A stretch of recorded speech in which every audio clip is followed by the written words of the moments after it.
Good afternoon, everyone. So, we come to the last panel of the conference. Hello, yes, thank you for your attention. So, we've come to the last panel of the conference, but we do ask everyone to please stay after this panel because we have a very brief closing remarks from the organization. So, please make sure you stay after this panel. And another housekeeping information that I was asked to give is that if you're going to the airport straight after the conference, there are some possibility for sharing taxis and means of transportation. So do make sure to talk to each other to find out whether there are some, sharing opportunities for rides to the airport. Okay. So this is my first in-person OASPA conference, and it has been an extremely valuable experience to me. We talked about equity and inclusion on the first day, but also throughout the entire conference. And this is equity and inclusion happening right here. In the past OASPA conference, OASPA has been extremely considerate and helpful in providing means of access to the Cielo journals to this conference. The very fact that I'm here today is entirely thanks to OASPA's diversity and inclusivity policies in practice. Well, to be fair, it is also thanks to John Wilinski here, who appointed me as this panel's moderator. So go back to my community and replicate lessons that I learned here. I just wanted to make this public acknowledgement, so thank you very much. Welcome to today's panel discussion on addressing integrity and building trust in open scholarly publishing. My name is Alex Mendonça, and I am honored to be your moderator for this important conversation. I've been involved with scholarly publication for the past 18 years when I joined Cielo, a not-for-profit open science program aiming to increase visibility of community-based journals in Brazil and Latin America. Some of my responsibilities include supervising the online submission platforms offered to our journals, and more recently, coordinating the development of the Cielo preprint server, which I'm proud to say was the first preprint server that operated using the Open Preprint System software, which was developed in collaboration with the Public Knowledge Project, represented here today by John Wilinski, to whom I have the privilege to share this panel with. We recognize that the shift toward open and inclusive practices in research has transformed the landscape of scholarly publishing. While these practices hold the promise of increased accessibility and collaboration, they also introduce a series of unintended consequences that can challenge the integrity of research, which is the main topic of our discussion for this panel. Today, our highly qualified panelists will explore a pertinent question. What are the unintended consequences of open and inclusive practices on research integrity, and how can we effectively mitigate these risks? It's crucial for us to unpack these issues as we work to uphold the highest standards of scholarly work. So, to introduce our panelists today, first we will be hearing from Martia Priel. Martia is a South Africa commercial law attorney and lecturer at the University of Reading. She is the project supervisor on an interdisciplinary accelerated knowledge transfer project funded by Innovate UK. The project is investigating the research integrity consequences of AI data mining practices by large language models on open access research in the higher education sector. Her recent career experience in the public science and engineering sector gives her an insight into science research, big data, public and private partnerships, and the legal and ethical complexities of open publishing, publicly funded science research.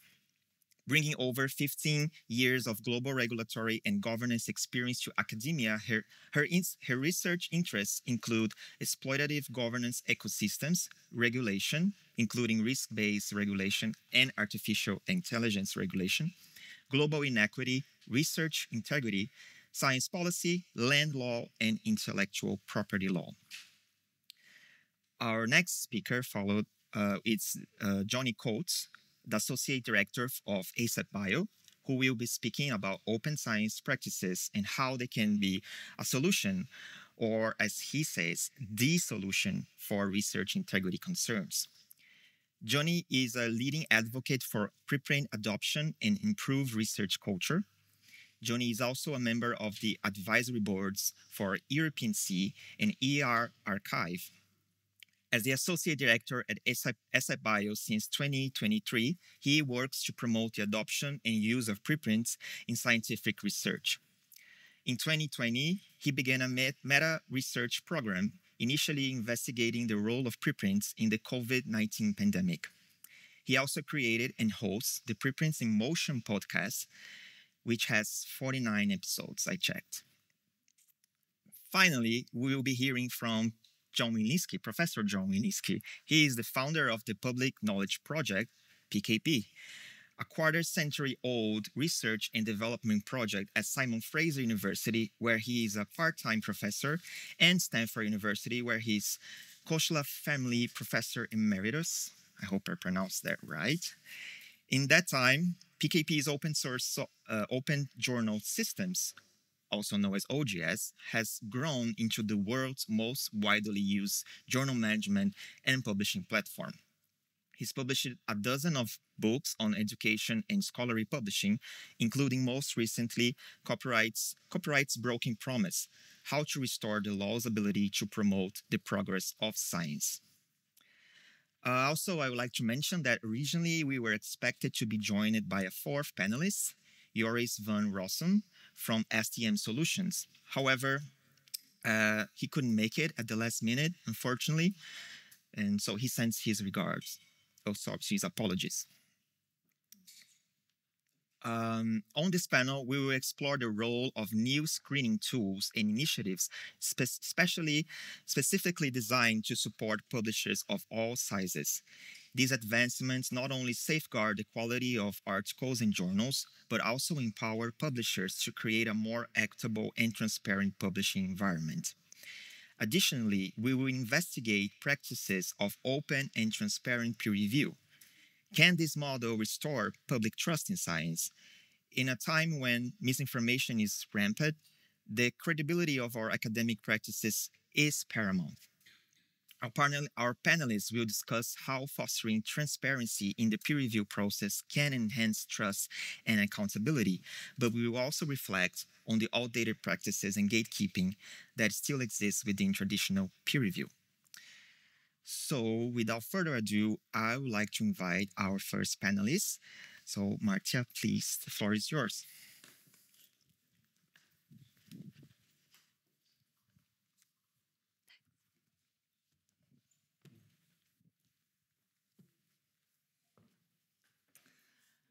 Hi, thank you for the introduction, and thank you so much to the IASPA team for an amazing conference. I've totally fallen in love with Lisbon. It's been a brilliant conference, so thank you. And so I think I'm a bit of an outlier in the conference because I don't think I've met anyone yet who is a lawyer, and I've had a couple of curious looks, but I've been interested in open science because my research project looked at how it intersects with intellectual property, so that tension between IP and being open. And I think coming from a South African background, I understand the value of open science and how important it is in a global context. So that's what's brought me into this field. And today I'm going to be talking about how we can maintain research integrity when collated open research is commercialized. The key term is collated. And I think if we start, the question earlier in one of the earlier panels was whose voice is missing.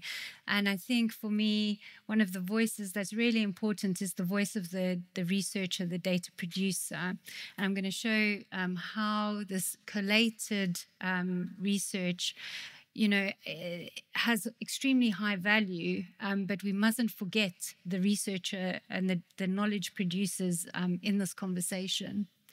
So, as mentioned, I got funded for a project, and naively, probably, only 6 months ago, we thought we had this project. We were going to look at how large language models like ChatGPT don't cite researchers accurately. And obviously, within a couple of months, that problem was rectified. And so we realized we had to keep pivoting the goals of our project.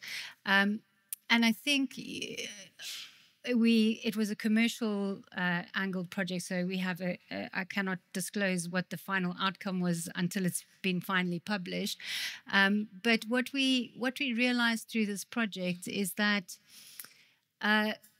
obviously the business model, unfortunately, for large language models has been quite exploitative. The original idea was, data scrape, data mine, create a large language model, and then deal with the consequences. Yes, they have become more equitable now because they're entering into many licensing agreements. But at the start, it was sort of trying to manage this exploitation of the researchers and the knowledge that was out there. And I think my colleague, who was also before me, Vincent, poetically explained the background of where academics are today, sort of financially, and so that extra exploitation layer is not really fair. And so through our research, we ran a survey, and in the survey, it wasn't, for the University of Reading, which isn't a very big university, it was quite, reflective on the tools that people use, ORCID, Crossref. Most of our researchers use preprints for information. So, generally, it just showed that we are using research integrity tools to ensure that when we look at open research and want to share or access it, that we are using the current research integrity tools that are out there. And I guess I should define what research integrity is to me. I think for me, research integrity has two strands. The first is ensuring that the record of knowledge is accurate and protected, that maintains that integrity. And the second strand for me is, but how is open academicalized? So we have amazing academics who are full of knowledge and wisdom, who create, amazing research, and they want to share it openly, and they do share it openly. But how is it commercialized? So some interesting information that's just sort of starting to surface is, what is the value of the research? How do we add a commercial value to it? And they've started to do it. And I worked out that if we need to pay somebody $0.001 per word, and an average research article is 7,000 words, then it's $7 per paper, which is not a little amount when you start to add that collated data set. So $7 per paper is quite a lot of money that you would pay. Obviously, the other side of it is the licensing agreements that have been happening, which I mentioned. And I also heard during this conference that there are licensing agreements that Elsevier are entering into, AI licensing agreements with AI companies. So that this is how research is being commercialized in the context of AI. But then, is AI just another collation tool? It's a collation of information. And actually, this has been around for a very long time. So Common Crawl is an open repository, and it's been around since 2007. It's a not-for-profit, but it is actually powered by GitHub. And if you sort of start, I couldn't put this in a slide because it's sort of me making connections. GitHub has a relationship with CodeData, who CodeData trains on GitHub's code. And then, CodeData is linked a bit to Microsoft, and Microsoft is also linked to OpenAI. So, all of these there's a bit of a link here. But, you know, data collation, is it scraping? Is there a conflict of interest when you collate research? It's a question. So this, for me, is one of the examples that I've come across recently, and I've actually put in a funding application with UKRI to look into this from a research integrity point of view. So the Natural History Museum is a common good, is perceived as a common good institution in South Africa, and it collates sometimes you would say stolen artifacts from across the world, but they also collate something called the Biodiversity Intactness Index, which is data sets from across the globe, South Sudan, you know, countries, poor countries, richer countries, countries from all over the world, and they collate this data to track the biodiversity loss across the century, not centuries, decades. I think it only started in the 1950s. But it's a very good data set. And recently they entered into a commercial agreement with Bloomberg. And when I tried to do a freedom of information request in the UK, you can try and get some information out. I got a response saying it was commercially sensitive. And so I didn't get the actual amount that this collated data has been commercialized for. But again, the commercialization of the data sets have been shared openly, but the collation of it gives it that value. And so I have done a research proposal to look into this. So what are the research integrity questions around this? Have institutions who shared their research for this Biodiversity Intactness Index consented to the subsequent commercialization? If they capitalized on these data sets, should there be credit and compensation for the data producers? And does the underlying ethics approvals, so even within funders, there's ethic approval conditions, policy, legal agreements, do they fairly manage commercialization of data? And I'd say that a lot of the contracts that we've entered into didn't really anticipate this AI consequence.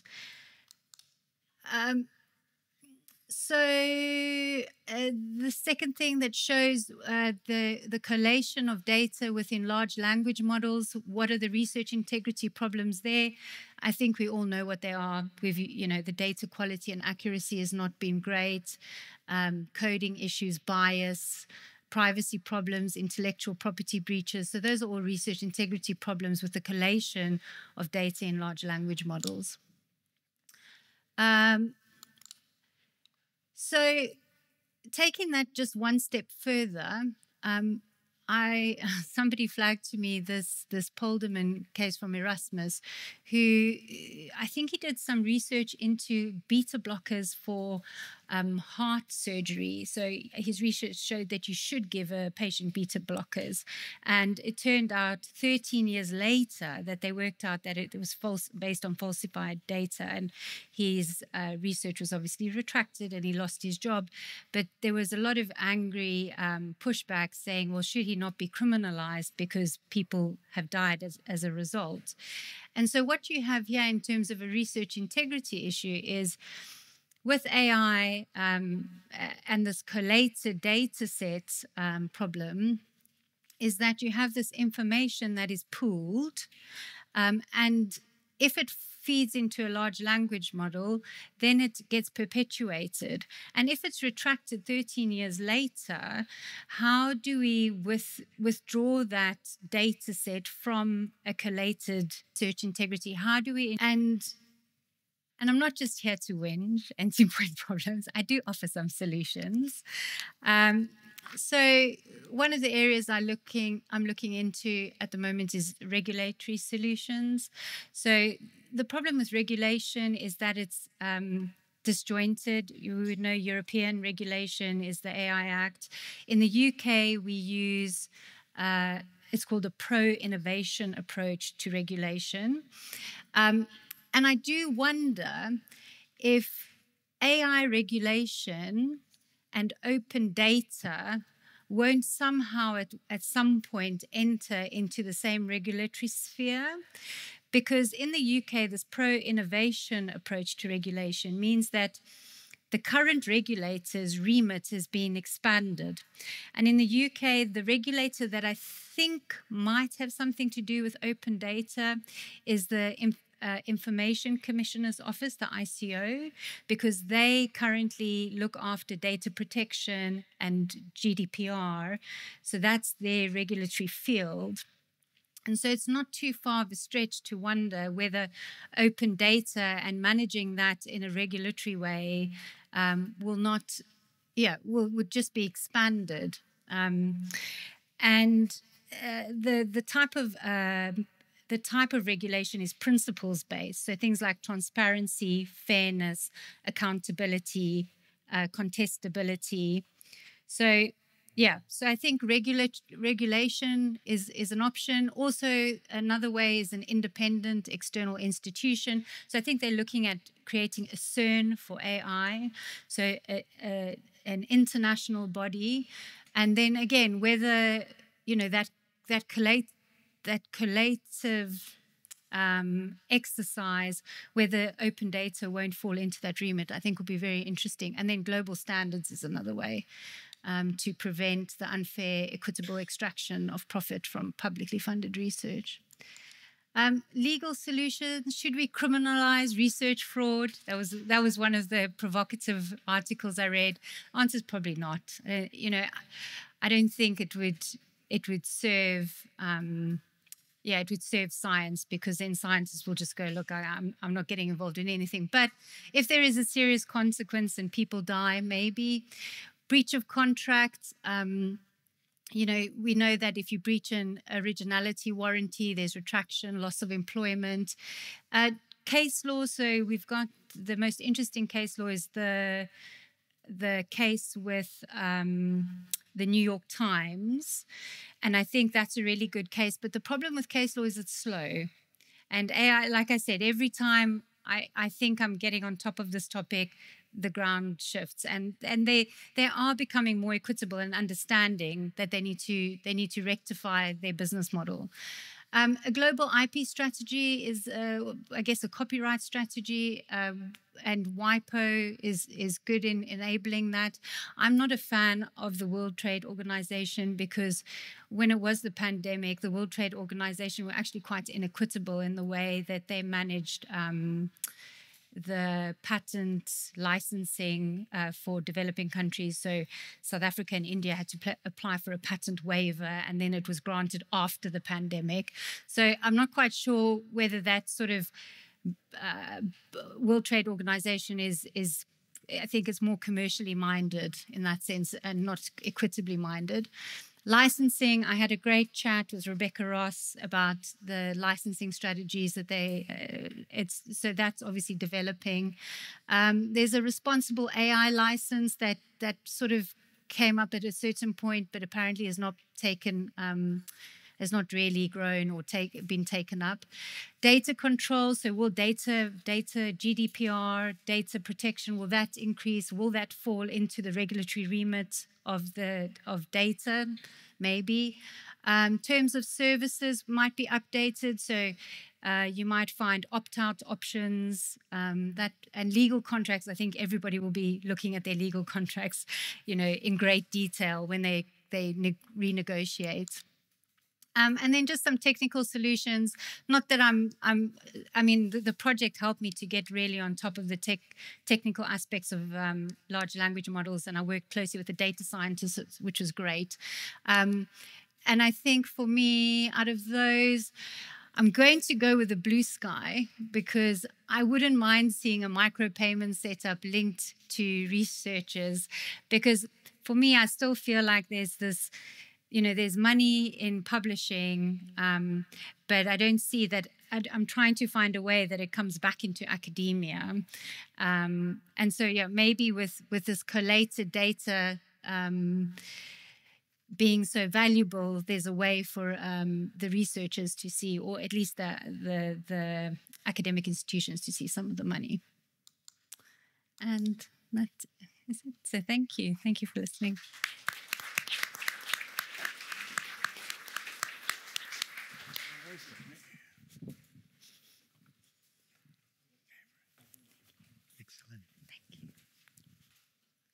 If I had known we were going to be wearing the hands-free Madonna microphone, I would have prepared a dance routine.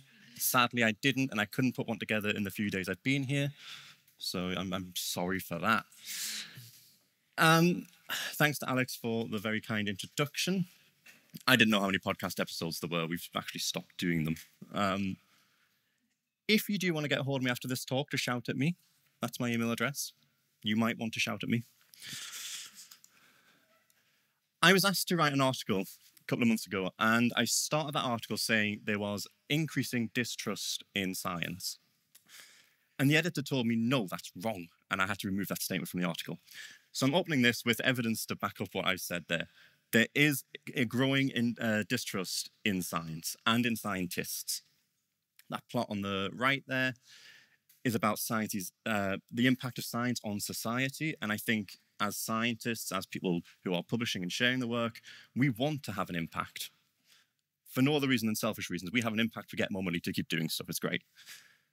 And the other thing that you're seeing here is, this is very US-based data from the Pew Research Center, but this breaks down political lines. And I think it's really important to acknowledge that you cannot take politics out of science. You can read into this various different ways. For me, the thing that comes away when I look at this kind of data is that we need to think about how we're reaching and talking to different groups of people. We can't just communicate science in one way for everyone. That does not work. Some people take that as a great thing, and the same message to another group of people will be, well, we don't trust anything you've just said. And I don't blame anyone either. This is entirely our own making. We have messed up a lot. We've had the Circosphere scandal during the pandemic. We had the Alzheimer's disease scandal that is still going on. We have articles that are known very well within fields to be problematic, and they're not retracted for 22 years. That's an article still being cited up until it was retracted. And that's problematic. And I said you might want to shout at me. So who do we blame for this? And I'm going to make a lot of friends very quickly. A lot of publishers in the room. This is absolutely your fault. You publish bad research, you take ages to issue retractions, you hold no one to account. Horrible people. But I'm not content with just upsetting the publishers. So the researchers in the room, you're also to blame. You're lazy. You don't fill out forms properly. You take shortcuts at every opportunity. You make up data because it's just easier. And it looks prettier. It looks a lot prettier. Who else do we have in the room? We have institutions. If we've got any institutions in the room, it's also your fault. You do not hold anyone to account.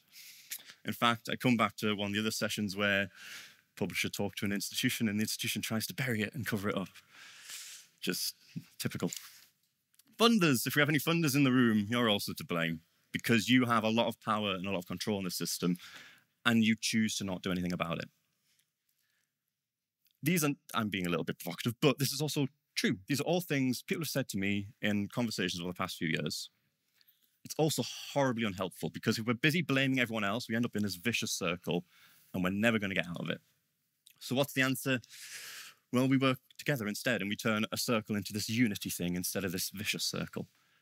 So how do we collectively improve research and just everything more broadly in academia? We need to collaborate. That means publishers need to talk to institutions and to talk to funders and to talk to researchers. And that's largely done through community. I give entire talks just about community. We need transparency, and that's mainly what I'm going to actually be talking to you about today. But we also need honesty, and that's partly owning up to the things we do wrong, but also highlighting when we do things right. All those people do a lot of things right. There's a lot of people in that system who are trying really hard to make things better, and they also do not get the credit they deserve. So I'm going to present open peer review as a case study in collective action and also an antidote to this distrust that is building. Closed peer review hides problems, a lot of problems. This actually is a cut down version of this slide I use for other talks. And those problems are just endless, it seems sometimes. Everything from reviewers just don't agree with each other to peer review being this gold stamp. So your paper is published with peer review and then everyone just trusts it. It must be good because 2 people have said so. We only share positive peer reviews. So in the open space, it's actually a really big problem I have. We only ever say, this paper was really, really good. Well done. We'll publish it. What we don't do is say, this paper was rubbish, what are you doing? And that actually, way more beneficial to the people outside that field who are reading it, because we need to know if it's not good. Or if it's good, but maybe this one little figure isn't as good as it could have been. But it also prevents research on peer review, which as a meta-researcher, I find incredibly frustrating. I would like to know how it's all working and what's going on, because that's how we improve things. So let's say I'm one of those nasty researchers who's not very good at my job. Maybe I'm really lazy. I submit my paper I've just written to a journal and they reject it. Good on them. I was lazy, they shouldn't publish it. So I just submit to another journal. Maybe one of the reviewers quite likes it, but the journal don't want it. So I submit to another journal. And another one. And another one, and another one, and another one, and another one. And then eventually someone says yes, and my paper gets published. It's great. But this hides so much. So I get all this recognition for being this public paper. It's great. But that journal number 9 doesn't know that it's journal number 9. It doesn't know that 27 potentially other people have said this work is not good enough to be published. Potentially more in the case where you're struggling to find reviewers, maybe less. There's also, the reviewers in journal 1 the reviews stay with that journal, right? They don't travel to journal 2 or journal 5 or journal 8 or journal 9. There's a huge amount of waste in this system. And it's expensive. It costs time on your side, it costs time on the researcher's side. I don't know why anyone would design a system like this, and yet for some reason we have. The other thing is that it really hides the extent of the problem. So I've already highlighted the bottom bit, but even when that paper comes out, it can take years before there are corrections on that. And I think the word retracted that was mentioned earlier, not all retractions are bad. Retractions actually are a sign of a healthy system. The word retracted has very much got a negative connotation, and I do wonder whether or not maybe we should just lean into that, and you have retracted work, which is the bad stuff, and then you have corrections, and you let authors add in and fix things. Because the thing I see most when people retract work is the authors come out and say, well, actually, it was perfect. There was nothing wrong with it. I don't agree with this. Or it was just slightly wrong, but the conclusions are fine. So let them fix it. Let them prove it. Go out, do the data that is needed, and keep the work out there. But this is a long time for stuff to be out there that is known to be problematic. And that's where the real focus for me is with all of this. Public feedback, however, is a great remedy for all of this. This is an example some of you may be very familiar with if you were keeping up with any of the literature early on in COVID. This was one of the few preprints during COVID that was problematic. A lot of the COVID research that we really don't want to talk about was actually published in papers with peer review. This is a rare case of it being a preprint as the problem. This was published, and as you can see, it got a huge amount of attention. So it got 135 comments, it got 15,000 comments on Twitter. This is just including the places they've actually tracked into this little toolbar. It was not a good paper. People came out and said so, and within 24 hours, this paper was withdrawn. Find me a journal who can work that quickly. And this is great, and this is why part of the reason I love preprints so much, but I'm not really here to talk about preprints. The other thing that is really important to mention is researchers themselves very much support the idea of making peer reviews open and publishing them and sharing them. And there's lots of benefits to doing this, which I will get back to. I said I wasn't going to talk about preprints. I think this should be a preprint-focused system, and I will explain why.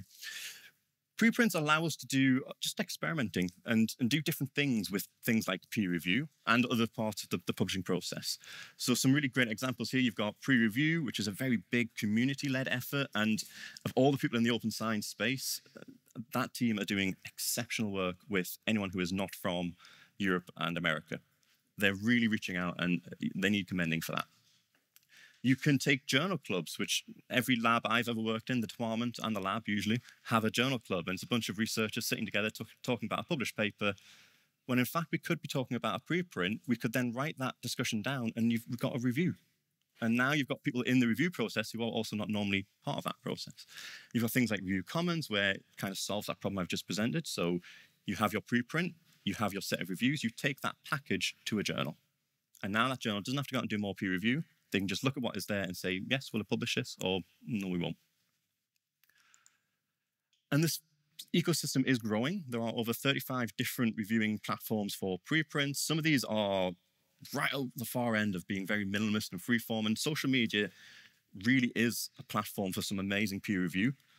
Lots of downsides to doing peer review on social media, but it is actually a really good place. Right through to the end where it's exactly like you would see in a journal. So eLife are probably the best example there. And then some things in the middle. Prelight is an interesting case where they're not really reviewing, they're highlighting articles. But it's all in there. And you can already see this system building up. So you've got your preprints, you've got your feedback initiatives, and then you've got all these different tools of linking and discovering these different outputs. But transparency is way more than just peer review. And I'm just going to come back to this example because I think this is a really good example for this. The other thing we get when we look at preprints is this idea of a building up of markers of trust and integrity. So these comments section is one. That Twitter number, you wouldn't think it, but that is actually a really good marker of trust. If you go out and look, it's sad, but the preprints you find with huge amounts of Twitter attention, they're all bad. Don't read them. All the good stuff gets a bit, gets more attention than the background does, but not nearly this amount, which is society's obsession with anything negative. But the other thing is that these things are not considered traditional peer review, and yet there's so much value in them, and we're ignoring those in the current system we work in. So what's the current landscape look like? Is this just something I'm talking about and nobody's listening? Thankfully not. So the review activity differs hugely across platforms at the moment, and this is just life science data, so there's a huge amount missing that is actually really big numbers. You can see eLife really leading the way there. If you take eLife out, it's a bit more evened out across all those different services. The other thing is that this differs hugely across fields. So this is all that data you've just seen mapped to every bioarchive. If you look at this is one of the biggest categories for preprint. So we've got doctoral schools across France accepting preprints as the same value as articles published in good quality journals. We've got pre-reviews integration with ORCID. We've got the bioRxiv toolbar. We've got EuroPMC, who now highlight the evaluations alongside the work. And we've got more formal recognition. So we've got EMBO in 2022 announced that reviewed preprints would fulfill the eligibility criteria for EMBO postdoc fellowships. They're not the only group who have this. We've got Plan S, who, to nobody's surprise, quite like preprints. And then, as you're all aware, this year, the Gates Foundation came out with a policy requiring preprints. They all generally either encourage preprint review alongside that or mandate reviewed preprints. That's coming into effect next year. The big one with the Gates policy is obviously they're removing the APCs. So why should you publish your peer reviews? I think it really does encourage constructive reviewer behavior, and I think that's not just my opinion, there is data to back that up. Transparency does lead to accountability, and I think one of the big problems in this system is a lack of accountability. It recognizes peer review as a form of scholarship, and if we want more people to review, we need to have an incentive for them to do that. And anyone who says money, you're wrong. I don't think that's the right incentive. It helps trainees and early career researchers in particular. It's one of those good markers of trust. It makes journal decisions more transparent. It reduces waste. It enables the study of peer review. And I could have kept going, but the screen ended there. So I'm asking this to you all. What does the future of trust in research look like? And notice I've not said peer review. I mean trust on a broader scale. So you can all have a think about that while I tell you what I think. It's not enough only to overhaul the peer review system. That's not going to do it on its own, despite what I've just said. So what I think we need is this kind of system. So we have the publishing part, and it's done, it's open, it's in the community. And then we have these integrity and trust signals on top of that. I call it the PIT model. It's probably not the best acronym to use, but couldn't come up with anything better. And what you're having here is review is one of those markers of trust and integrity, but it's alongside being published in a journal. It's alongside different badging services and comments. And eventually you can see what you end up with is maybe you have a preprint that has some of these things attached to it. Maybe you have a journal article that has some of these things attached to it. You don't need all of those things, but you've got a cloud, a little bubble of things that tell you this bit of work is trustworthy, maybe more so than this other bit of work is. And this is all public and out in the open. The other thing I think is really important is that it needs to not necessarily be scholar-led. This is words other people like to use, but it definitely needs to have input from scholars because, and by scholars, I also mean institutions and funders and publishers. We need to have that cohesive, everyone working together. What is the joint solution that we all need? Because not one person, one stakeholder can fix these issues. That's it, there you go. There's another opportunity to shout at me some more if you want to. Thank you.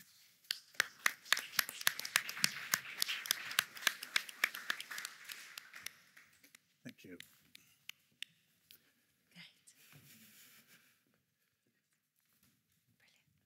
See if we come up here. All right, everyone. It's a pleasure to be here. I'm John Walensky, and I will get up the next slide, I hope. Oh, no, that's one too many. There we go. I'm John Walensky, and I work with the Public Knowledge Project, and I'm here to thank those of you in the OASPA organization for staging a wonderful, I am the last speaker, so I have certain responsibilities that go over and beyond the others. I want to thank the OASPA group. I can see you out there. It's been a wonderful conference, but I also want to thank everyone who's still here.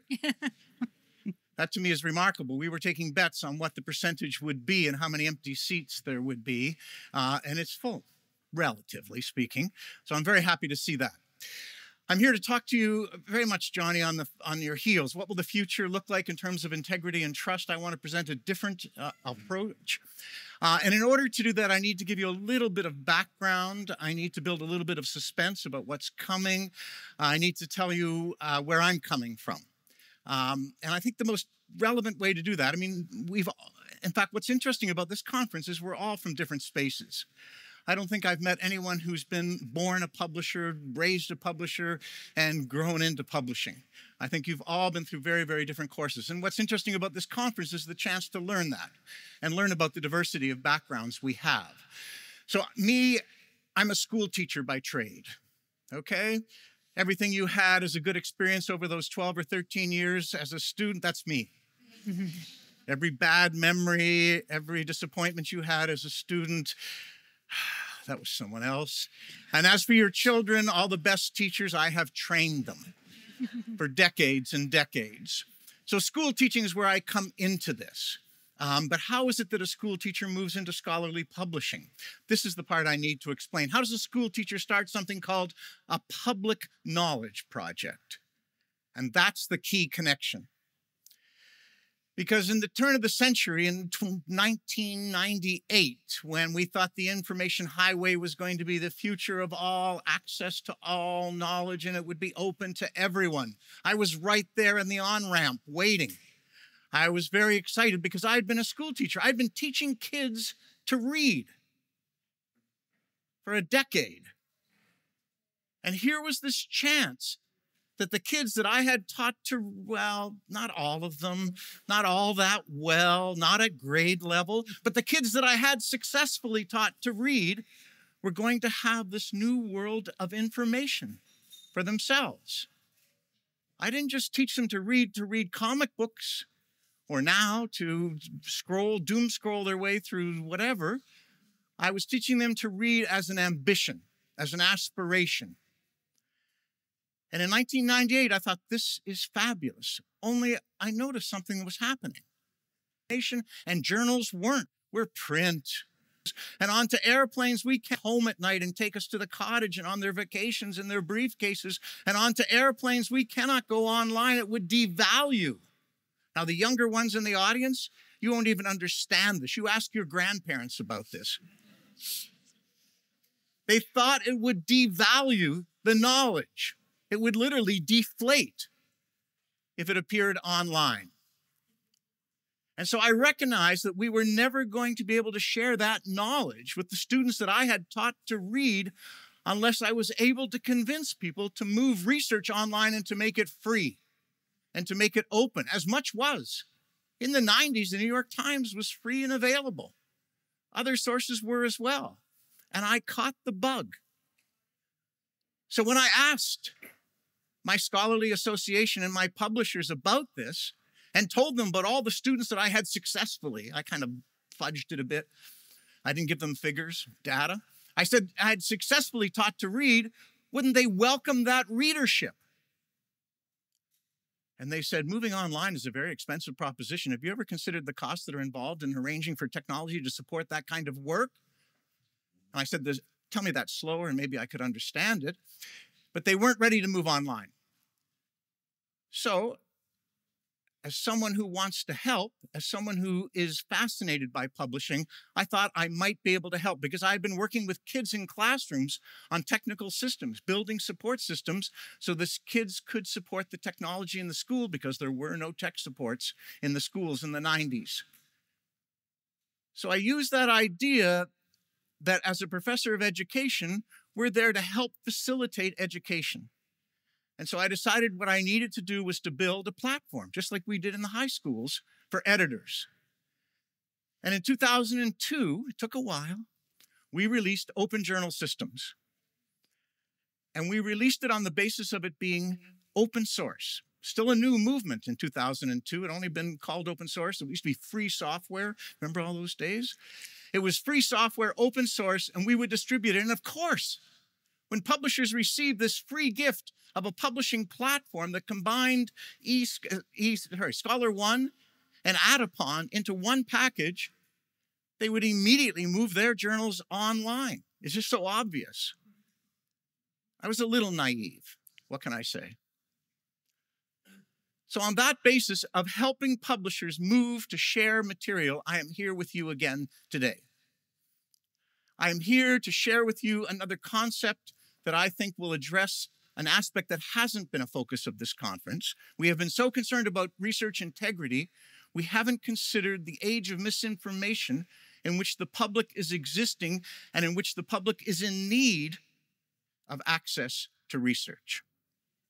We need to consider the public responsibilities of publishing research that have everything to do with what was presented by the previous speakers. But we need to think about the public uptake, that we can be an alternative source of trust, reliability, knowledge, that we can be available to Wikipedia editors, high school teachers, the general public. Your physician, your doctor does not have access to more than what we just learned was half the research. And we were celebrating that the other day. My doctor has access to half the research. God forbid I should have something that isn't within that half. That just doesn't seem to me to be fair. So we are on our way to open access. And what I want to present to you is an inspiration for how we could build a trust marker in Johnny's spirit that would be publicly accessible. And in order to do that, we stole an idea. Not the first time in academia. I'm not retracting this on any terms. We took this idea of a nutrition facts label. Now, this is the US version, and I want to explain why I'm using the US version. I know that in Europe, you're using stoplights. And we chose to go with this one. This arose out of the freedom to know. I got that right? Yes, right to know. Out of the right to know movement of the 70s and 80s. The public had a right to know movement. Don't you love that? That is right up our tree, right up where we work, the right to knowledge. And out of that, they developed this for food, out of their concern. But what really fascinated me is this label has worked. This label has changed the public's behaviors. It doesn't mean what they buy, but it does mean they consult the label.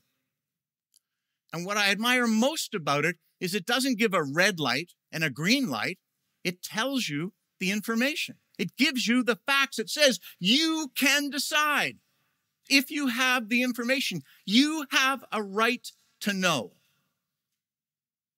And that has got to be part of the spirit of our work. The spirit of open access is the right to know on behalf of everyone. So we took this idea of the label and we turned it into a publication facts label. Okay, I didn't get it quite right. I know some of you, I can see you shaking your heads. It isn't an exact copy. I had to fight over the font and accessibility issues that I wanted to adhere to, but it should be recognizable. And what it does is it takes the standards of scholarly publishing. Oops, I didn't want to do that. Sorry. It takes the standards of scholarly publishing and it puts them in one place on every article and says to the public, here's your right to know about this research. Here's your right to know, only it's a right to know that also educates. It's a right to know that research is different than Facebook, different than the New York Times, that it operates on different knowledge principles and you have a right to know them. Now, we've tested this with high school students. And we said, find this information without the label. In journal articles, online that are open access. That's right. You've got it. They could not find a lot of this information. So we decided we would put it in one place and that we would include not only the information, because we're not 1990 anymore, okay? That was yesterday's food nutrition facts label. We are like so cool in 2024 that we put links. So let me explain how this works. The label, in terms of its integrity, is based on taking the information from the publishing platform, not from the publisher, not from the editor, not from the reviewer. It trusts the platform because we're a developer of platforms. OJS is a publishing platform, so we had that inside knowledge, and we decided we could use it to build trust. Now, it is not hack-proof. Someone could hack it. But if you know of a universe that is hack-proof, move there immediately. I can't recommend better than that. So how this works, let me give you a few examples. The profiles take you to not the reviewers of this article, but the reviewers of the previous volume, and displays all of their ORCID IDs. It doesn't require it, but it displays them so you can get a sense of who's reviewing for the journal. It provides links to the data availability statement. It may say NA, it may not be available because it's all the articles in the journal, and there may not have been data availability statements. And it takes the article stated, the days to publication. Similarly, it's an average. The indexing is tricky, but it's part of the verification. And I should point that out about the reviewers.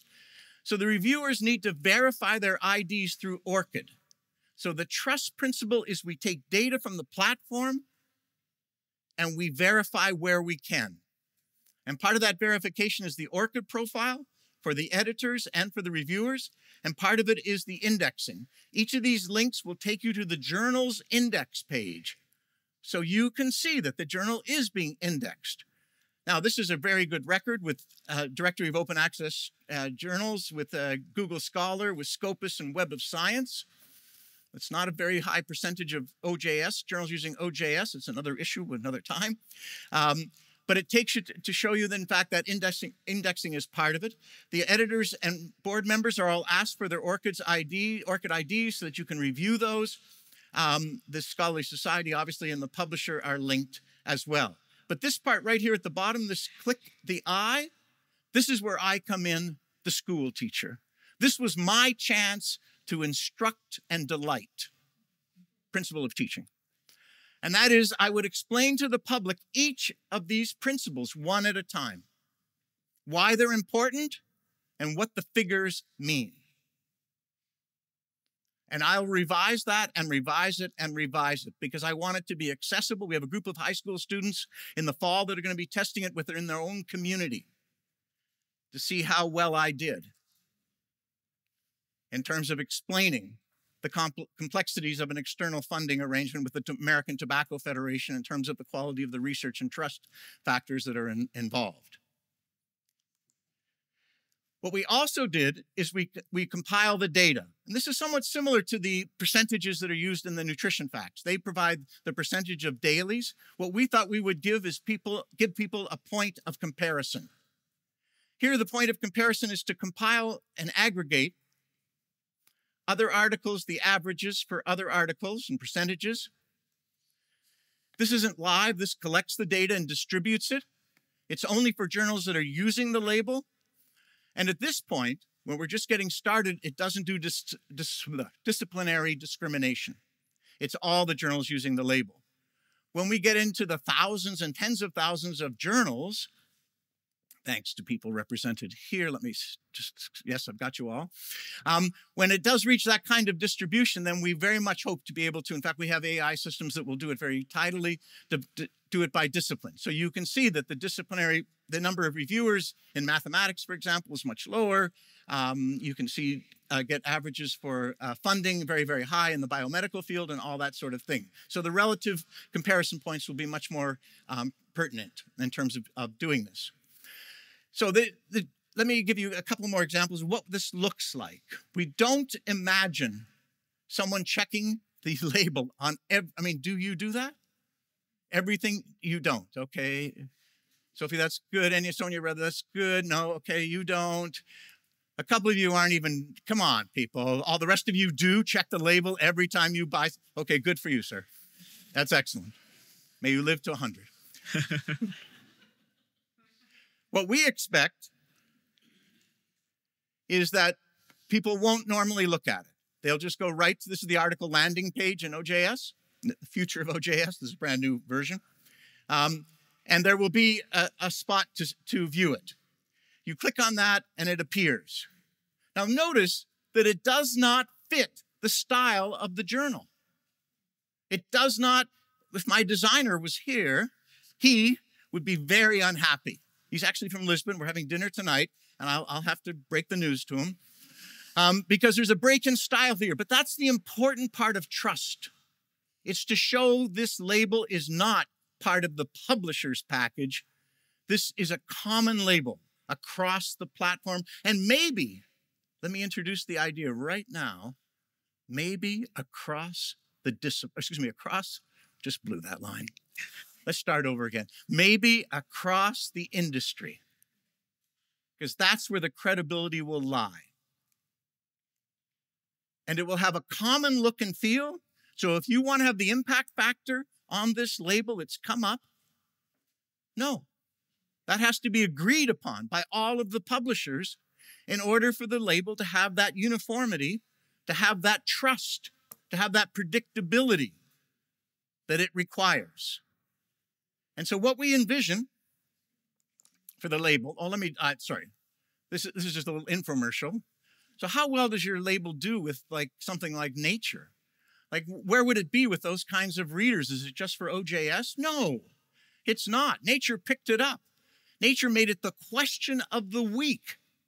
And Nature asked 3,000 of its readers, asked all of its readers, 3,000 of which said, yes, sort of.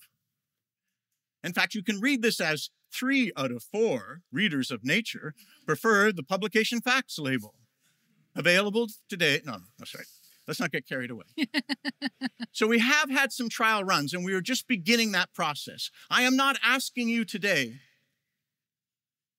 to take on the publication facts label for you as a publisher or for you as a service provider. No, that's my ask tomorrow. Today, I'm asking you to start considering, and I have been making appearances in quite a few places. In fact, I have NISO in an hour, quite a few places, in order just to socialize or familiarize you with the concept and the idea. Because the plan here is that we're going to take the label and we're going to run it on OJS with 100 journals to start with. We're going to collect data on readers' responses, going to come back to you. Go to cross-ship roll. And by the way, ORCID's interested as well. Little competition doesn't hurt. And DOAJ has lined up. How could we begin to think about this? Because it's real effectiveness in terms of giving the public a basis of trust. Now, not trust, a basis of trust. Because trust would do AI detection, paper mill detection, Western blot manipulation detection. We're not going to do that. This is not at that level. This is the journal adhering to scholarly standards of publishing? And that part is what we need to educate the public about so they begin to trust us. You know what trust is among the public for science today. It is declining. The counts are going down. Now, it's politically not evenly distributed, I have to say, in the United States, if you get what I mean. Thank you. But it is declining, and we need to address that. We are about to open all of our research to the public. And I'm suggesting to you we can be more ready than we are today. Okay, let me just close with that didn't work well. With that jumble of names of people who you can reassort. There's a little contest at the end. First person to assemble these. In fact, we have a Do we have that slide to get a general response from the public that I can take home? The Meta? Mentimeter. Take out your phones, please. Got your, oh, sorry, you already had your phones out? Oh, you're already looking at your phone? Oh, sorry. It's already open? Just put your email aside for a moment.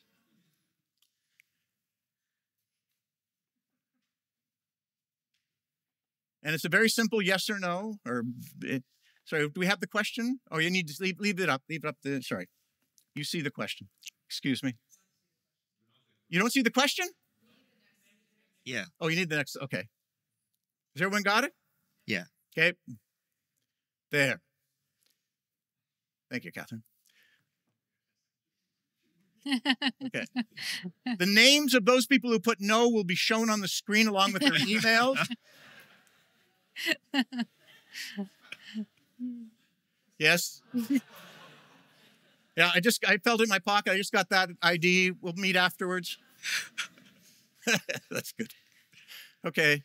Is Mark here to take a picture of that? All right.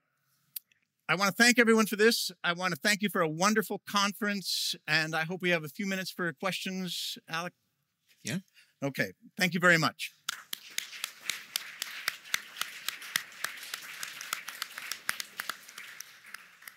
Wow, that was so inspirational. All three talks, and John is very convincing, isn't he? Yeah. It's amazing. I like that all of you brought concerns, but also some solutions to the concerns that you were addressing. That's very important. I guess we can all agree that being open is not a problem here, right? I guess it's quite the opposite. But as Marcia was saying, that these misconducted research, they are now being fed to many automated AI tools, for example. So there is a risk of spreading this misinformation at a rapid manner.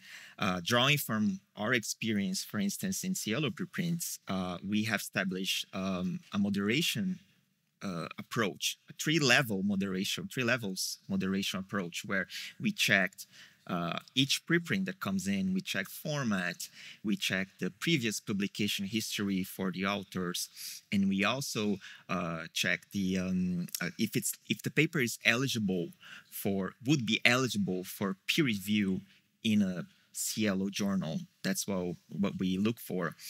But while these moderation steps, they give us some sense of control for what we're posting out there. Over the course of 4 years since we have this server, we had 4 preprints that have been reported for misconduct, and which 2 of them proved to be a case of plagiarism. So still, of course, it's not completely safe, but we're always working on that.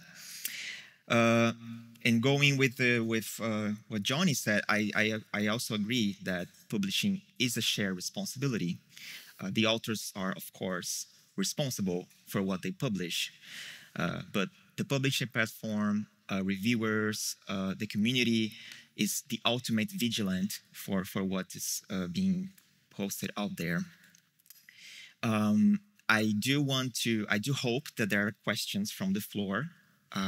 Okay, we have one there. Great. Okay, 3. So yeah. Hi everybody, Maria from Europe Government Central. It was really insightful to think about publication facts when actually very often we don't have access to them. Why isn't data availability part of metadata?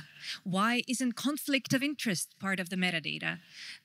For closed access articles, not only can't you access the full text, but even before you can decide whether or not it was worth reading, you can't see these indicators. The other part was that not all peer review is equal. I want to know, how is peer review structured at your journal. I was absolutely shocked to learn yesterday that some authors don't share their data because it's too messy, which means they couldn't have shared it with the reviewers either, which means that the journal didn't require reviewers to look at the data in the first place. So I want to know, did the peer review at your journal involve review of the code, review of the data, how well the data supported the conclusions, and so on? And so I think as a community, there are a lot of things that we can do that don't necessarily involve putting out new outputs, but maybe just doing better with what we have. I guess my question to the panel would be, though, do you foresee how we can do that? I love that. I also forgot to mention that all three solutions that were proposed here, they were all transparency, increasing transparency. They're all about that. So, which is what we're talking, which is what Maria just said. So, who would like to go first for that? I'm happy to. I think that you raise a very interesting point, and we have wrestled with this. How far do we drill down in terms of the detail? Where does transparency stop in terms of what we provide for people? And there is a kind of rule in this game where the more you provide, you get less comprehension. And they can confound what you're trying to attempt. So we're trying to balance, and I think it's a good contrast between the legal questions that Maritza raised and Johnny's, the preprints and the more technical side of it. And so it's more, where do we expect these different levels? Because I think we want to address different audiences and we want to expand the audience for this work. So I think those have to be the guiding principles. And I think you're right that those are and again, Johnny, you gave us that kind of detail in terms of the nature of peer review.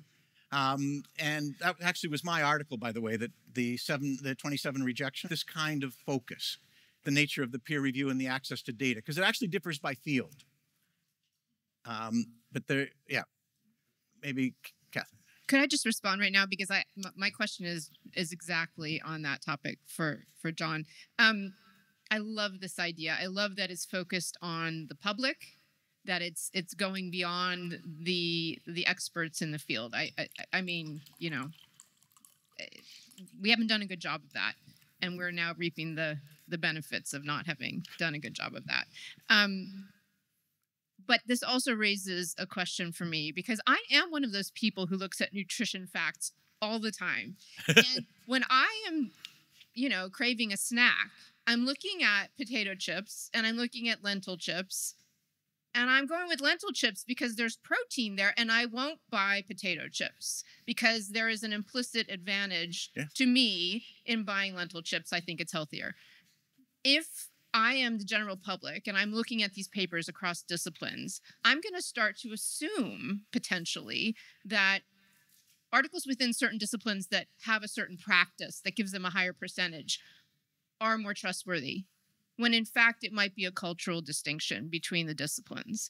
So, I mean, you have the comparison within the discipline on the label, but you also have people who are non-expert looking across many papers and comparing just the label without thinking about the context. They're going to look at the first number and they're going to think, oh, this is better. I should listen to the astrophysicist, not the mathematician, because they have more peer reviewers in their, you know, it's just a random example. So how would you avoid creating an environment which privileges, because there are some implicit assumptions in the data that you display. How do you not privilege those disciplines that fit these categories better, but not necessarily because they are better science or better knowledge? So it's bigger than that. We're working in high schools to develop a science program that will make access to research part of what you learn about science.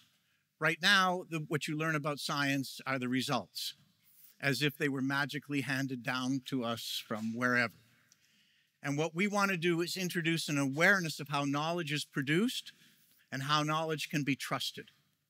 And so we would hope that generations of students, this is a little bit in the future, a little optimistic on my part, but they would learn about these aspects, such as acceptance rates, differences across disciplines, But also, Catherine, I would think if we had the discipline specific percentages right there beside it. You don't check the percentages on when you buy the lentil chips about what portion of your daily protein the chips take care of? Yeah, but I don't care where the lentil chip is in relation to other lentil chips. I care about where it is in relation to this other thing, which is another source of nutrition for me, or lack thereof. And so I'm just, yeah, so the label is not final or complete. And so part of what we would engage in is a system, a testing. And if people are being misled in any way, that's where we would intervene and revise the label. And why I want industry support is because we need that input from across. And so something like Crossref, some organization would be able to say, we need more emphasis. And you'll see this on the, if you noticed on the label, the use of bold, the nutrition facts label, not mine. Nutrition facts are using bold because people were missing aspects. And so we would have to do that kind of research to ensure that there is, well, reduce the misapprehension in terms of that kind of factual basis. I just worry about the humanities that are kind of like the potato chips. Okay, if your measures are things that make sense with funded research and research with many peer reviewers and all of the things that might make more sense within a certain kind of discipline. But again, I think the underfunding of the humanities is something that should be present publicly. Yes. We have time for one more question. So, Robert Carley from Coalition S. I'll try and bring that. And just to say, there are some reviewers who have reviewed for this journal before, that's not good enough. I mean, if you look at, we heard yesterday about the infamous Lancet MMR vaccine. Under your system, that would have listed some reviewers who have reviewed for the Lancet. Well, they're all great, eminent names. What you really want to know is who's reviewed that particular article, and more to the point, rather than who is it, what they have said. Because John has really highlighted that the problem with the current system is we don't see that conversation. We go through those 27 journals, whatever many it was, and it's all hidden. Having access to the peer review report, I think you should be bold and include that in your Robert, if we did the poll on how many publishers in this room are ready to have open reviews complete across their journals, it would not be the same. It would be the opposite. Yeah, it would be quite different. So those developments I hope for. And what Johnny was talking about, I hope for, because I believe in the integrity of science. But I'll give you a chance to speak, please. Just to throw the problem back at you, nobody reads those. I agree, we need them there, but so many people don't read them. So what we need is a way of making what is being said easy and readable. So like eLife have a summary right at the top of their articles. We need a way of taking that data out and making it easy to understand and highlighting that as well. And what John's doing is one part of a system and there's lots of different things that all need to come together. And there is no one solution to this. It really is, everything needs to come together, ideally all at the right time. But should it then all come together under like a central body that has that I'm probably asking this question back. I spoke to you earlier in the break, and I was saying, who has the power? Is it the funders? Is it? And you said it's the institutions have got the power to affect change. So it's like the question of why is not all the metadata shared? Why is the peer review, the open peer or the closed peer review information not shared, or why is it not digestible? You know, we have all of these questions, but how do we enforce that change? And do you get the people who are the ones who they don't necessarily have the money, but they have the power to come together and say, I don't want to use the word regulation, but like a type of regulatory body that says, this is what we want to see. This is the transparency we want to see. This is the transparency we need in this digital world to enforce the equity. Because that's the enforcement step that's missing. I'm writing a policy brief proposing exactly that. Okay. We need to talk. Well, there was sure there would be lots of more questions, but we can always talk about this outside here. I hope the conversation continues. We don't have more time for questions, but I would like to thank again our panelists for their brilliant presentations and the audience for engaging. Thank you very much. Thank you. Thank you both for doing it. Yeah, thanks.